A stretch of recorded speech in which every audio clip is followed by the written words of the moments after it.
Eh bien bonjour, nous sommes aujourd'hui réunis autour de cette table pour parler d'une tendance qui se fait assez forte dans la plaisance moderne, à savoir les bateaux qui vont vite, sous des formes diverses, avec des représentants de chantiers également très divers et un architecte en la présence d'Emanuele Rossi qui va nous commencer par nous présenter les diverses manières d'aller vite. Mais avant toute chose, on va présenter tout notre monde. Yvon de Cardéris, représentant de la célèbre maison Jeannot, qui s'est fait remarquer cette année par le Sunfast 3002. Fred Meunier, représentant de la maison MC2, du chantier MC-Tech, pardon, connu pour l'Aquilaria sur un plan de Marc Lombard qui a à peu près raflé toutes les épreuves de l'année dans la classe 40, ou presque. Jean-Pierre Calbert, qui est le patron du chantier JPK, comme son nom l'indique, et qui est en passe de lancer peut-être le nouveau bateau du Tour de France à la voile, le futur bateau du Tour, on lui souhaite. Christophe de Kerdrel, représentant du plus célèbre chantier français de bateaux rapides, à savoir le chantier Archambault. Emanuele Rossi, est-ce que tu peux nous présenter rapidement les 2 ou 3 options architecturales qui permettent de faire avancer les bateaux rapidement? Oui, bonsoir. Alors, il faut dire tout de suite qu'il n'y a pas un terrain idéal pour tous les programmes de navigation. Un terrain qui va vite, ça peut marcher en fonction de son programme de navigation. Donc, régate en équipage plutôt qu'une régate en solitaire, plutôt que course au large, plutôt que course dans les bouées, etc. Donc, les paramètres fondamentaux pour faire avancer une carne vite, de toute façon, en ligne générale, sont la longueur à la flottaison, qui doit être maximale par rapport à la longueur au tout, un bon rapport de poids et lest, donc poids et lest du bateau, donc au centre de gravité très bas, pendant une grande ravissement en général, et donc pouvoir avoir beaucoup de toiles, donc le bateau très puissant. Après, il faut évaluer les programmes de navigation de chaque bateau. Est-ce qu'on peut distinguer 2 grandes familles? On va dire les bateaux à carène large et planante, issus un petit peu de la course open au large, dont même le futur bateau l'actuel bateau de Jean-Pierre est un digne représentant, ou les classes 40, carène large, 2 safrans, grosse stabilité de forme, et puis des bateaux plus intermédiaires comme le Jeannot, et des bateaux plus typés pour les courses de jauge classiques, comme les bateaux de chez Archambault. Oui, Tu peux me faire un petit... Des bateaux pour la course au large, justement très planante, etc.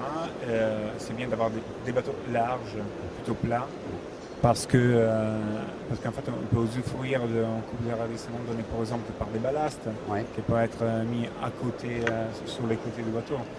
Et donne en plus des formes très plates sur l'arrière et plutôt larges à l'arrière. Il donne une très stabilité de navigation aussi avec beaucoup de vent. Et dans des engatures de travers au large. Après, pour des bateaux qui ont un programme plus all-round, ça veut dire que ça peut être des régates bananes plutôt que des côtières, mais pas vraiment du grand large. Alors c'est bien en limite d'avoir des carennes plus homogènes, pas trop extrêmes dans un sens ou l'autre, pas trop larges, de la façon que puisse se comporter bien avec petit temps aussi, donc avoir pas trop de surface mouillée, et donc pouvoir marcher bien au près et surtout au portant sans traîner beaucoup d'eau pour l'avancement. Après, on a des bateaux qui sont faits,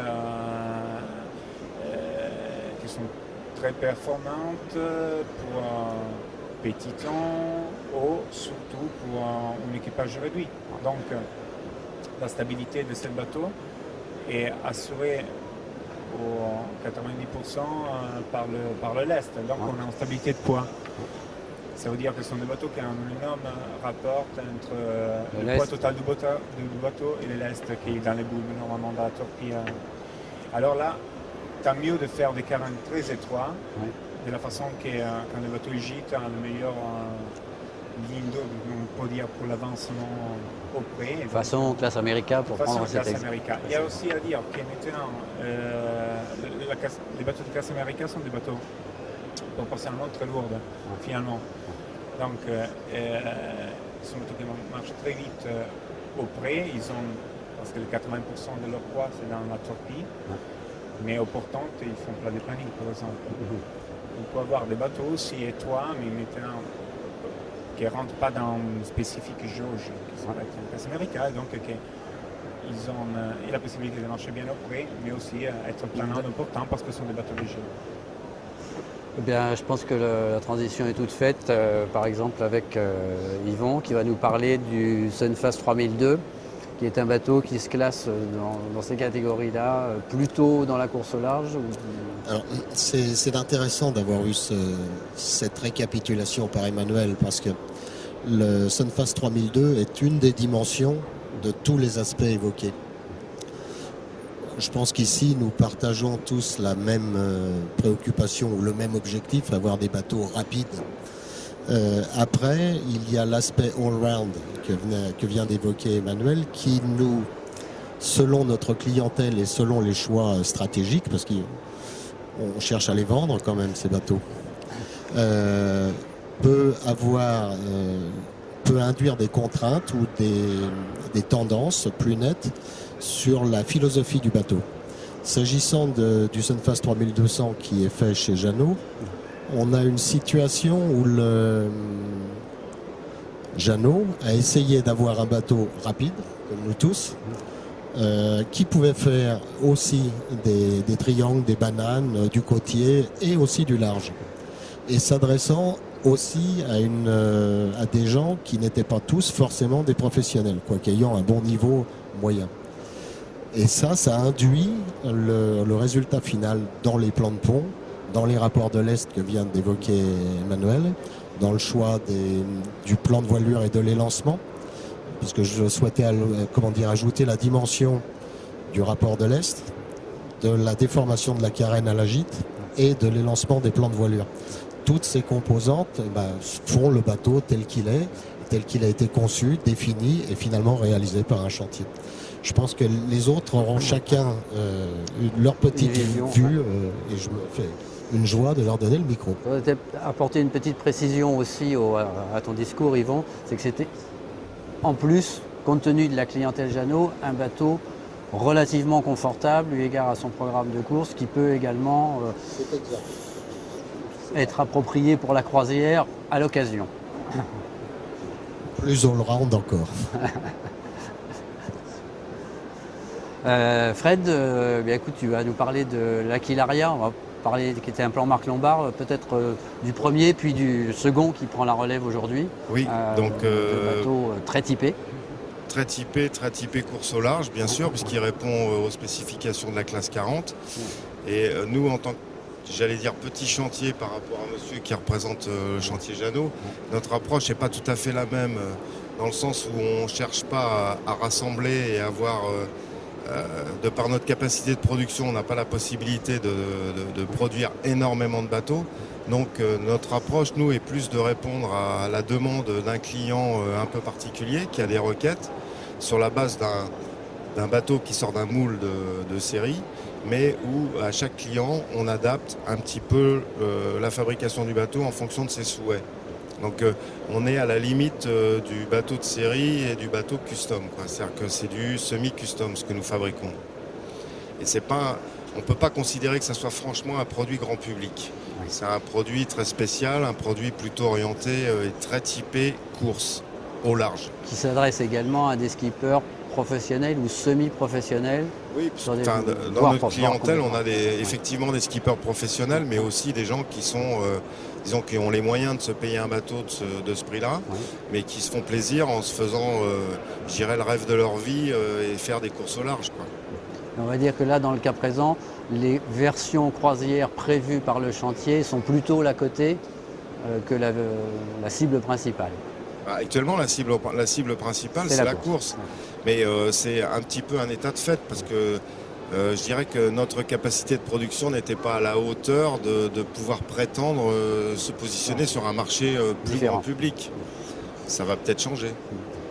En termes d'architecture, le choix là, il est radical. Mais il est radical comme Marc Lombard peut être radical, oui. Un peu plus de précision. Non, mais c'est-à-dire que je veux dire, la réputation de Marc Lombard a été faite sur la course. Il est toujours à la limite des options et à la limite du cadre défini par les jauges. Et on y est, quoi. C'est-à-dire qu'on est à la longueur maxi, la largeur maxi, le redressement maxi. Tout maxi. Et le résultat est aussi maxi que le... Oui, mais c'est quand même... C'est quand même assez fabuleux parce que si on partage quelque chose avec le chantier Jeannot, c'est l'architecte, puisqu'on a le même architecte pour des produits qui sont très différents. Donc, si vous voulez, c'est aussi ça la magie du truc, c'est qu'un architecte peut très bien travailler pour un chantier de grande diffusion pour des produits très... qu'on peut qualifier d'industriels. Différent. Les personnes auxquelles on s'adresse. Exactement. Et je pense que les produits que nous faisons n'intéressent pas forcément le groupe Jeannot, tout comme les produits que commercialise Jeannot. Moi, je ne vais pas aller m'amuser à jouer avec ces gens-là parce que j'ai pas l'envergure pour aller me bagarrer avec une grosse structure. Et je ne parle même pas de bagarre, c'est un problème de positionnement. C'est que chacun doit trouver sa place. Très bien. Et quelle est la place du chantier JPK dans ce stade notamment? Nous, on joue un petit peu sur les deux tableaux, à savoir qu'on a certains de nos modèles de bateaux qui répondent à des critères de croisière et d'autres bateaux qui répondent à des critères exclusivement de course. On a comme au départ vraiment notre moteur, c'est la passion de la voile, de la compétition, donc la mienne d'une part, celle de Jacques Valère, l'architecte des bateaux. Et c'est vrai qu'on a... Comme disait tout à l'heure Emmanuel, effectivement, il faut au départ en fait bien définir le programme du bateau. Et je pense qu'à chaque programme correspond un bateau parfait. Donc une fois qu'on a défini le programme, ce qui est le plus dur à faire, déjà ça permet d'affiner très vite le tir et de travailler. Donc on a fait aussi donc le choix de course croisière parce qu'il y a pour faire de la compétition, il y a des cadres qui existent, par exemple la jauge JRC, dans lequel s'inscrit également le Sunfast 3200. C'est des jauges qui permettent donc de courir avec tout type de bateau et qui en même temps peuvent rester suffisamment habitables pour permettre aux gens qui les achètent de faire un deuxième programme avec leur bateau au-delà de la compétition. Donc notre credo de départ, c'était vraiment celui-là. Faire un bateau le plus polyvalent possible, une espèce de mouton à 5 pattes que j'avais imaginé pour moi. C'était donc le JPK 960. Je m'étais dit quoi, le bateau parfait pour moi serait quoi? Je m'étais dit faire du solitaire avec, faire de l'équipage en compétition, pouvoir amener ma famille en toute sécurité, pouvoir aller passer une petite semaine dessus avec un minimum de confort et avoir des performances, des sensations dignes d'un bateau léger et plaisant. Donc effectivement avec Jacques Valère, l'architecte, on a vraiment travaillé là-dessus.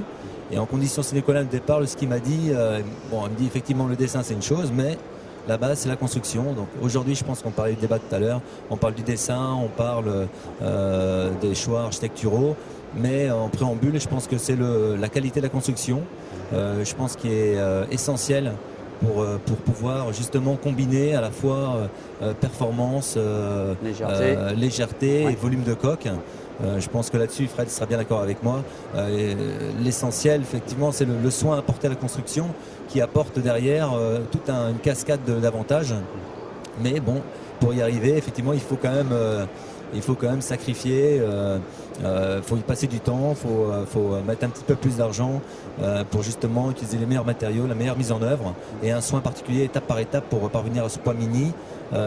Justement pour ensuite pouvoir mettre un petit peu d'aménagement et surtout beaucoup de lest parce que nous effectivement on est comme tu disais tout à l'heure dans un choix architectural à mi-chemin, à savoir entre des bateaux très larges, très puissants de carène et moyennement lestés, et donc nous on est sur un choix de bateaux assez large au pont globalement, excepté le dernier bateau qu'on fait, mais avec beaucoup de lest. Donc pour avoir beaucoup de lest et un poids global assez modéré, il faut vraiment que la construction soit très soignée. Donc ça c'est vraiment le nerf de départ.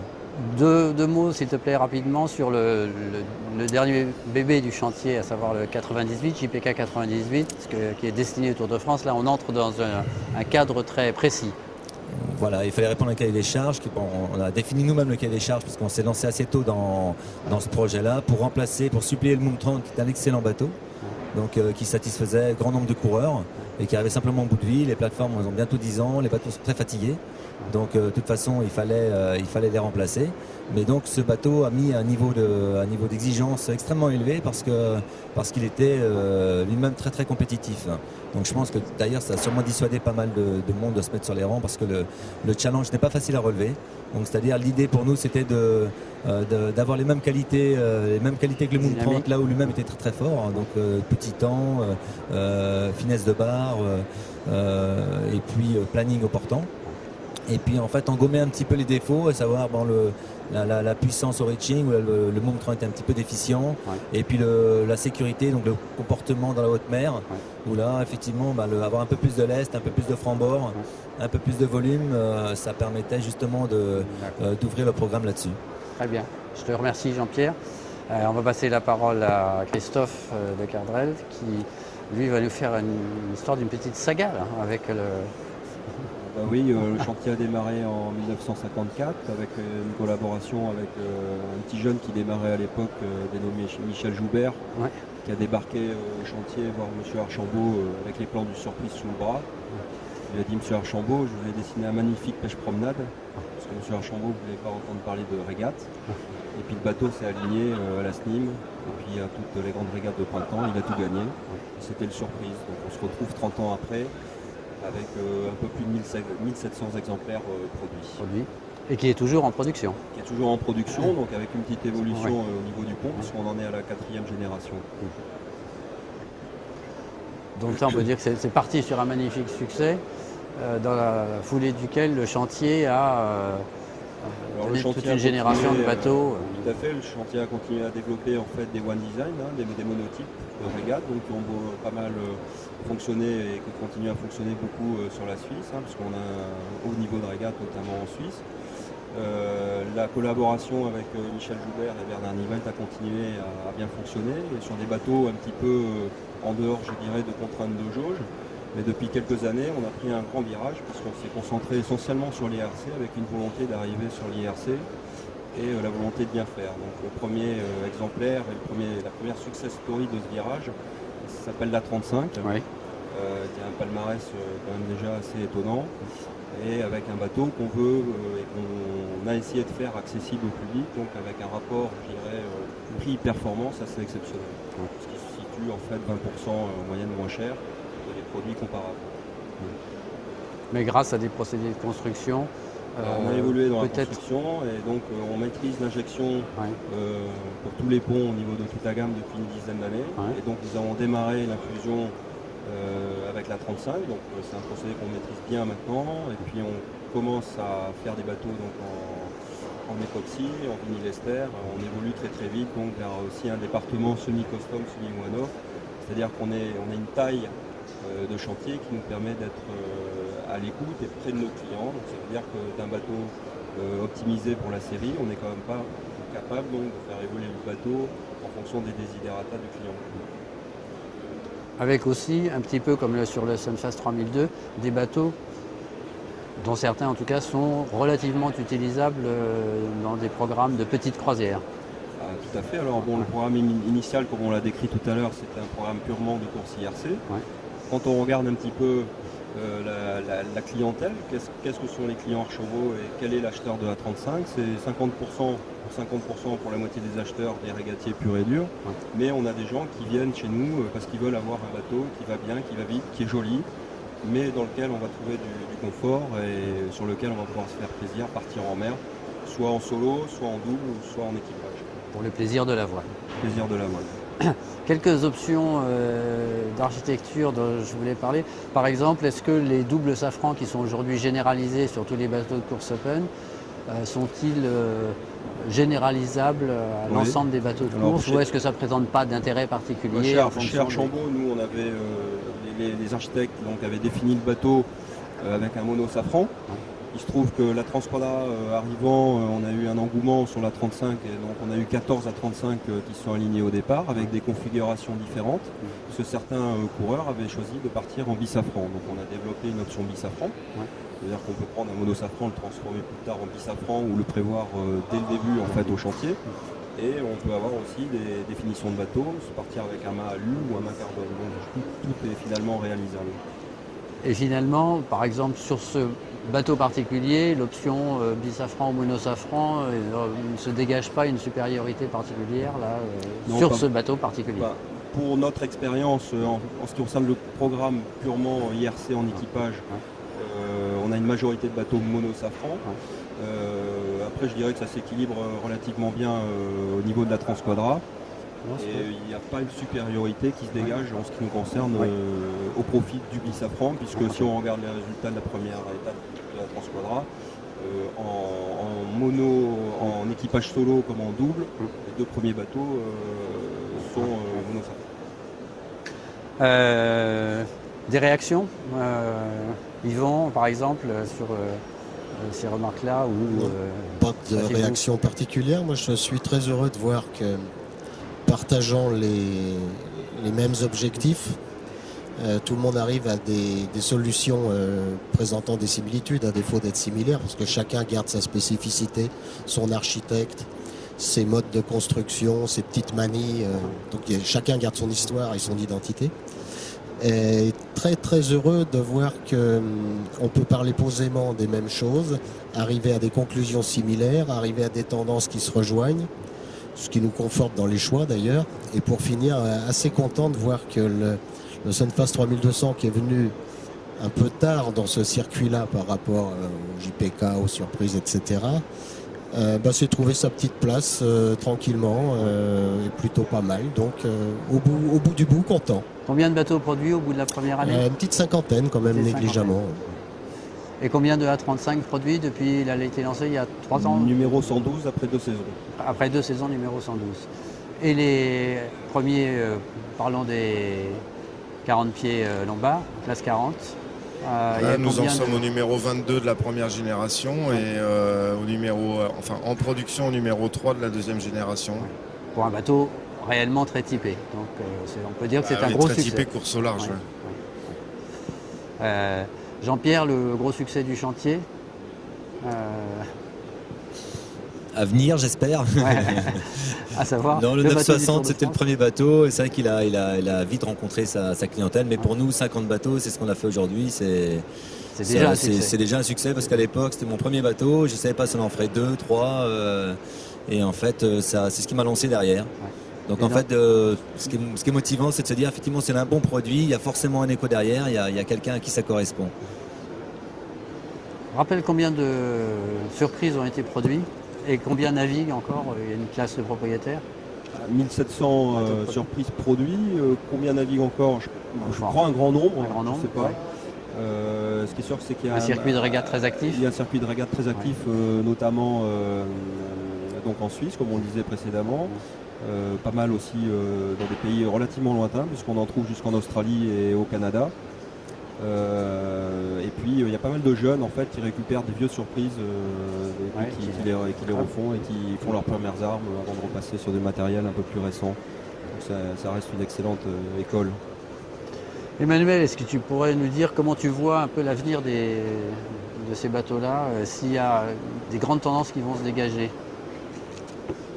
Alors, la tendance qui va dégager, à mon avis, c'est d'avoir des bateaux toujours plus faciles à être menés à voile et à être gréés aussi. J'ai des bateaux finalement faciles, rapides et à la voile et rapides aussi pour sortir du port et pouvoir s'amuser parce que, à mon avis, le plus grand luxe de cette période, c'est avoir le temps pour pouvoir naviguer. Et donc, la tendance est toujours aller toujours plus vers l'easy sailing et vers des bateaux qui puissent exprimer leur potentialité à voile, même avec de petits temps, par exemple, et qui pas nécessairement ils ont besoin 8 personnes pour pouvoir naviguer, pour pouvoir faire une régate. À mon avis, la tendance architecturale, c'est plutôt ça.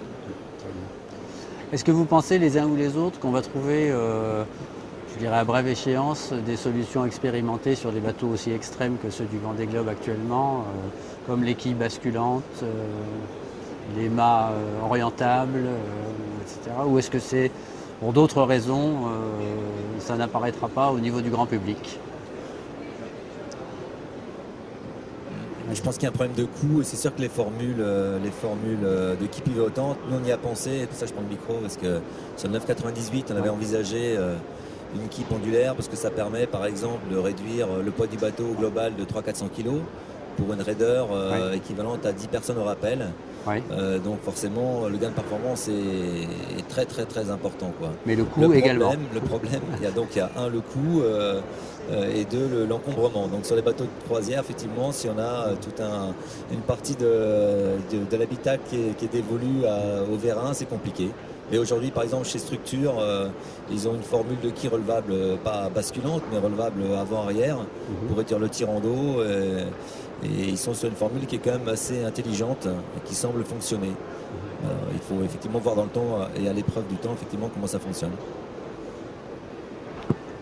Il y a un problème de coût du bateau et puis un problème de niveau d'équipage aussi, parce qu'il s'agit à un moment de pouvoir faire marcher les machines, on aura des presse-boutons. Et les mâts orientables, les mâts carbone d'abord, Yvon va intervenir. Bon, très grand chantier. Très rapidement, le gain escomptable qui est lié à des gréements carbone, du PBO, des quilles basculantes, on arrive à le mesurer maintenant de manière assez précise. Et on arrive aussi à mesurer de manière assez précise le coût qui vient s'adosser à ce gain. Après, on fait une petite arithmétique débit-crédit-solde. On mesure, on peut mesurer si le résultat est digne d'être poursuivi et s'il s'inscrit dans une stratégie commerciale. Le but de la manœuvre étant, là encore, de faire plaisir à nos clients au final. Et s'agissant des chantiers, je pense que cette approche ne pourrait concerner qu'une marge infime de la gamme et s'adresser à une marge infime de la clientèle. Ça ne veut pas dire qu'on l'éloigne a priori, mais on la met dans sa dimension. Voilà. Donc, pour toi, dans le cadre d'un chantier, d'un grand chantier, la tendance est plutôt au contraire à la simplicité, sachant que dans cette simplicité, on peut acquérir suffisamment de performance sans pour autant essayer de grappiller quelques petits... acquérir un certain niveau de performance satisfaisant, appelons ça comme ça. On peut développer l'easy selling, comme vient d'en parler Emmanuel. Et c'est sans doute la tendance globale des chantiers, des grands chantiers, ou des gros chantiers, c'est selon. Fred ? Enfin, malgré tout, le Vendée Globe, ça reste quand même une grande plateforme de développement. Oui. Parce que c'est comme dans tout marché, a priori, la course à haut niveau, ça permet d'essayer de nouvelles solutions, de tenter des nouvelles options, quoi. Il y en a quand même pas mal qu'on retrouve sur des marchés grand public. Le mât carbone, il tend quand même à se vulgariser. Et il y a encore une dizaine d'années, c'était impensable sur un bateau de série. Maintenant, on trouve des bateaux de série équipés de mât carbone. Et tout l'accastillage... En option, chez nous en série. Ouais. Mais sur l'accastillage, par ailleurs, il y a énormément de choses qui ont été développées sur le Vendée. Oui, très juste. Et on retrouve tout ce qui est stocker, emmagasineur, tout l'accastillage high-tech qui était excessivement coûteux il y a quelques années. C'est pareil, on trouve quand même maintenant des produits qui sont assez abordables. Tout ce qui est gréement dormant, textile... il est bien entendu actuellement pas envisageable de mettre du PBO sur des bateaux de série parce que c'est trop coûteux, mais on en arrive à livrer des bateaux de série avec des bastacs en Kevlar, des étais Kevlar qui sont certes plus chers que de l'acier, mais qui sont quand même relativement abordables. Donc la course, comme dans tout milieu, c'est à terme, le grand public en profite. C'est un laboratoire. Petite conclusion. Venant du sport. Pour terminer en ligne générale, je pense que plus le produit il vise une niche, un marché, et plus ça peut se permettre Sophistication. aborder voilà, des solutions sophistiquées très sophistiquées ou à limite plus chères. Voilà. Parce que... Un excellent résumé. Le résumé est excellent. Je vous remercie. Merci. À tous.